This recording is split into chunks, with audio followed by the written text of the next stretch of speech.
My grandpa placed the gold pin in my hand with trembling fingers and said, "This is yours now." It skipped a generation for a reason.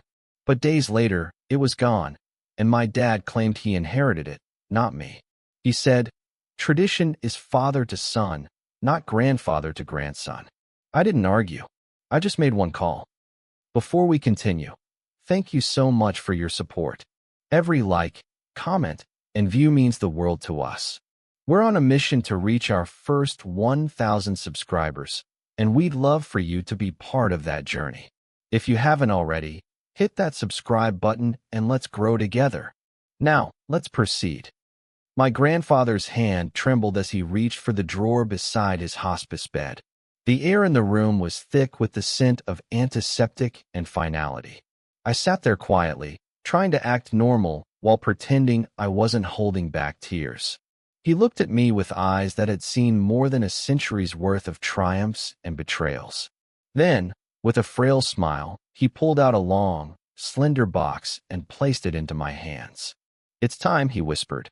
"It skips him, your father. And you know why?" But the truth was, I didn't. I opened the box gently, and there it was, a gold pen. Not just any pen. The engraving read S.D. DuPont, 1935. It glowed under the dim lamp like it held secrets. Grandpa continued, "This has passed through generations. But it was never meant for men like your father. Some inherit bloodlines, others inherit legacies. You, my boy, you carry both." My throat tightened, and I nodded, not trusting myself to speak. Deep inside, though, a question stirred. Why skip Dad? But I didn't ask, not then. After he passed away, I barely had time to grieve before the tension began. The house was full of murmurs and stiff hugs. People came and went, offering condolences laced with curiosity about what Grandpa might have left behind. But I didn't mention the pen. I kept it locked in my drawer at home, wrapped in a cloth the way he'd done. I didn't even tell my mother. That moment between Grandpa and me had felt sacred. I thought keeping quiet was the best way to honor it. I was wrong. 2 days after the funeral, I came home to find my room disturbed. At first, I thought it was my imagination. But the drawer was slightly open. The cloth was gone, and the pen vanished. I searched the room like a madman, tossing pillows and lifting carpets, hoping I had misplaced it.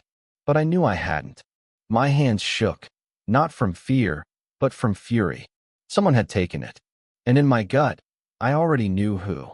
When I confronted my father in the living room, he didn't even flinch. He was sitting there smugly with a glass of whiskey in one hand and my pen in the other. "Looking for this?" he said, turning it in his fingers like it was some cheap toy. My face went cold. That was mine. Grandpa gave it to me. In his final days. You weren't even in the room. He chuckled, leaned back, and said, "That pen belongs to me. It passed from father to son. I am his son, not you." That moment fractured something in me. Not just because he lied, but because he knew he was lying. And didn't care. He wasn't interested in sentiment or memory. He wanted the image, the prestige. He wanted people to see him as the heir to something great. And more than anything, he couldn't stand that Grandpa chose me over him.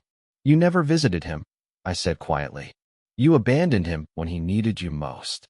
He looked up slowly and said, "And yet, the world still sees me as his legacy. That's all that matters." The next few days were filled with humiliation. At work, at church, at family gatherings, he paraded that pen like a trophy. He told everyone Grandpa had restored their bond and handed him the pen on his deathbed. I was cast as the ungrateful grandson who was trying to cause drama.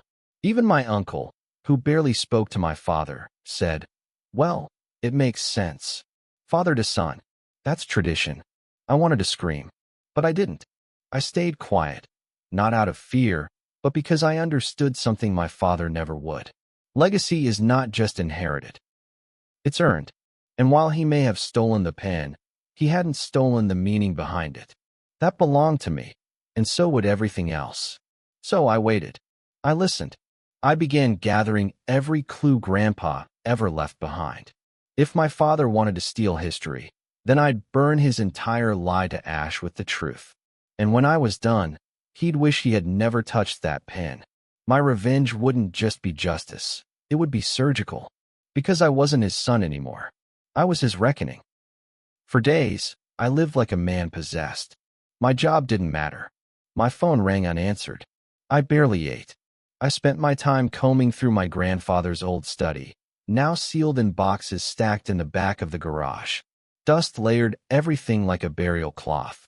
No one else cared for those papers or the smell of age and ink, but I did. I was looking for a voice, a witness, something, anything, that could prove what I knew.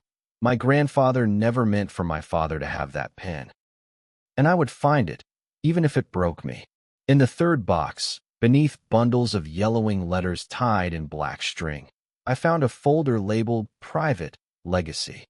Inside was a sealed legal envelope and an old audio cassette, its label nearly rubbed off, but I could make out 2 words, for him. My hands trembled. I didn't even breathe. With the reverence of a man handling sacred scripture, I placed the cassette into a player I'd dug up from the attic. The voice that filled the room was unmistakable, cracked, aged, deliberate. My grandfather, speaking as if he were still alive and watching from the corner. He spoke my name. Then silence. Then, slowly, he said, "If you're hearing this, he's already taken it." I sat back in my chair, paralyzed. I knew he would, Grandpa continued. That's why I left this message. That pen was never his. Not because of hate, but because he abandoned every principle I stood for. When I was sick, he disappeared. When I needed help, he mocked me. And when he thought the end was near, he returned, not for me, but for what I owned. That is not the son I raised. And he will not carry my name through that pen. Tears welled in my eyes, but I refused to let them fall. I listened, every word digging into my chest like nails. "You," he said, "have character. You have shown me more honor than my own blood. That's why the pen is yours. And if he tries to claim otherwise, I've left proof." That's when I opened the envelope. Inside was a notarized letter, signed by my grandfather and a witness, clearly stating that the gold pen was to be passed to me, not my father. The document even had a timestamp and legal stamp from the estate attorney. It was airtight. For a few minutes, I just sat there, stunned. I finally had what I needed, truth in my hands and a dead man's voice to back it. But I didn't feel relief. Not yet. I needed more than validation. I needed vengeance. I needed to destroy the story my father was parading around, the one that gave him handshakes, respect, and new business deals from people who thought he was carrying forward a noble bloodline. So I called Grandpa's lawyer, an old man named Reuben who'd retired but had handled the family estate for 30 years. I asked if he'd meet me privately. Reuben remembered my grandfather fondly and agreed to come by. When he arrived, I showed him everything, the tape, the letter, the timeline. He didn't even hesitate. "This is more than enough," he said. He stole not just the pen, but the story. And in business, reputation is currency. Let's bankrupt him. I didn't even smile. Not yet. There was one more person I needed to involve, someone who still had influence over the family. Aunt Celia. She was Grandpa's sister and had been at every family meeting, holiday, and ceremony. She had the authority my father respected and feared. Celia came over that weekend. I played her the tape without saying a word. Her lips pressed into a thin line. She closed her eyes and whispered, "He always hated that he wasn't the favorite. And now he's proven why." I handed her the legal document. She nodded and placed it in her purse. "Don't say anything yet," I told her. "There's going to be a dinner next weekend. Dad's planning a celebration of Grandpa's legacy. He's calling it the passing of the pen banquet." Celia let out a sharp laugh, half disgusted, half amused. "Then let's make it memorable," she said. The trap was set. I spent the days leading up to the dinner quietly collecting screenshots of my father's messages, posts, and announcements. He'd even written a blog post about the emotional honor of receiving the heirloom. Sponsors were showing interest. He was negotiating a deal with a local publication to feature him in a legacy entrepreneur article. I didn't stop him. I watched. Every lie he told was a step closer to his own undoing. And I wanted him to build that mountain of pride just so I could kick it down in front of everyone he admired. The night before the dinner, I stared at the pen again. I'd managed to get a replica made. One that looked nearly identical but was made of brass, not gold. I was going to swap it during the event so that when I took it back, I wouldn't leave him with a thing of value. Just a hollow shell. A metaphor in his pocket. I rehearsed what I'd say, how I'd stand, how I'd press play on the tape in front of his friends, family, clients, and investors. I didn't want noise. I wanted silence, followed by devastation. That was the plan. The night of the dinner, the hall shimmered with money and pretense. Chandeliers hung like arrogance from the ceiling. Every guest was dressed like they were attending a royal passing of the crown, and in my father's mind, they were. He stood at the center of it all in a custom navy suit, laughing with men who had once mocked him and now admired him for carrying a generational torch. And in his chest pocket, tucked neatly above his pride, was my pen. Or rather, the replica I had slipped into place hours before he arrived. The real one was safe with me. I kept my head down, smiling at the small talk, hugging relatives who had ignored me since the funeral. I played the role of the obedient son. The black sheep finally humbled. They thought I had surrendered. They thought my silence meant defeat. Even my sister pulled me aside and said, "It's good you're not causing a scene tonight. Let him have this moment." I smiled. Let him have this moment? Oh, I planned to. I planned to let him have every eye in the room, before I snatched it all away like he did to me. When the speeches began, he took the mic with the confidence of a man who believed his lies had taken root. "This pen," he said, pulling it out slowly, "represents a bloodline of discipline, honor, and heritage. My father passed it to me, his only son, because he knew I was ready." People clapped. Some even stood. I watched him hold it up like Excalibur, basking in applause built on a foundation of fraud. And that's when I stood, quietly. I walked toward the small stage, not rushed, not angry, just calm. Aunt Celia followed behind me, holding a small speaker in her hand. The room quieted, confused. My father's smile faltered. "Son, what are you doing?" he asked. "Sit down." I took the microphone from his hand gently. "Just a few words," I said, nodding to the audience. "Before this night continues, I think Grandpa deserves to be heard one last time." I pressed play.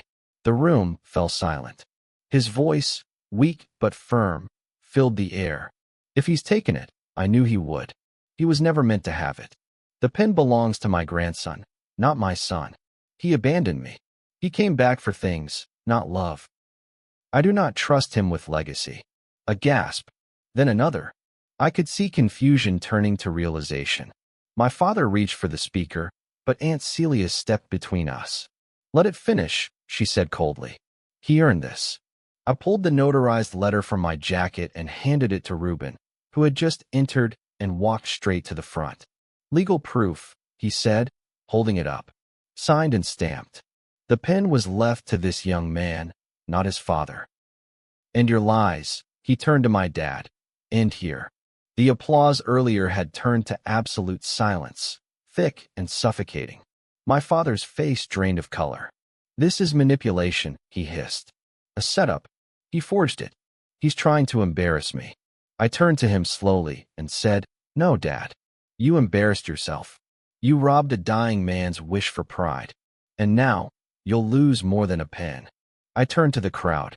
"He's been using the pen to secure loans, investments, and clout. But legally, none of it's his. The banks will be notified. The articles pulled. His deals re-examined." I reached into his pocket and took the replica pen.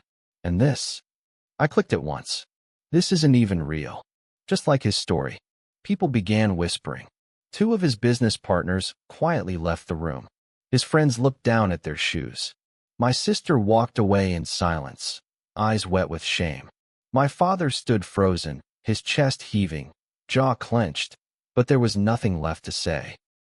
He didn't lose the pen. He lost his illusion. And I gave it back to him, piece by piece, in front of everyone he lied to. I stepped off the stage, the real pen now in my jacket, and didn't look back. I didn't need to. His fall was complete. The next day, the bank called. The collateral he used, based on proof of inheritance, was rejected. His business account was frozen. Investors pulled out. Reputation burned. And as for the article, I sent them the recording myself. They ran a different story, one about deceit and legacy theft. It trended for a week. He called me once. Just once. I let it ring. Then blocked the number. Revenge, people say, is best served cold. But mine wasn't cold. It was silent, calculated, and final. And that was how he finally understood what Grandpa meant when he said, "Some things must be earned." Thank you so much for watching. If you enjoyed this story, don't forget to hit that subscribe button and help us reach our first 1,000 subscribers. Your support means the world to us.